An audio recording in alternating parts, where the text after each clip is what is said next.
Palestinian uprising. After a day of rioting on Friday, 3 brutal murders Friday night, and a terror attack at the Israeli embassy in Jordan on Sunday, the controversy over security measures at the Temple Mount began its second week. 50 years ago, Israeli paratroopers came through this gate, the Lion's Gate, and captured Jerusalem for the first time in more than 2,000 years. Now it's the epicenter of the current controversy. On July 14th, 3 Israeli Arabs went up on the Temple Mount and then inside the Al-Aqsa Mosque to get automatic weapons. Then they came and murdered 2 Israeli policemen not far from here. To prevent this from happening again, Israel installed these metal detectors just outside the entrance of the Temple Mount. Israeli officials point out security measures are standard practice all over the world, even in Mecca in Saudi Arabia. But Islamic officials who administer the Temple Mount protested, and Palestinian Authority officials called for escalation.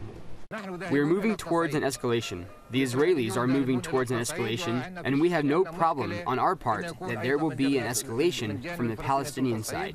Historically, the Palestinian Authority has used any Israeli activity at the Al-Aqsa Mosque as a trigger to promote violence. Itamar Marcus of the Palestinian Media Watch says the Palestinian objection to the metal detectors isn't about security. The metal detectors are an issue of who is the person in charge of the Temple Mount.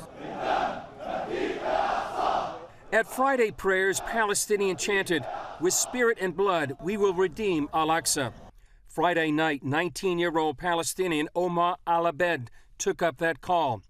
On his Facebook page, he posted, "They are desecrating the Aqsa Mosque, and we are sleeping. It is an embarrassment that we sit and do nothing. All I have is a sharpened knife, and it will answer the call of Al-Aqsa." Abed then entered the home of 70-year-old Yosef Salomon in the Jewish community of Halamish and killed him and his 2 grown children. Marcus sees a direct link to Palestinian incitement.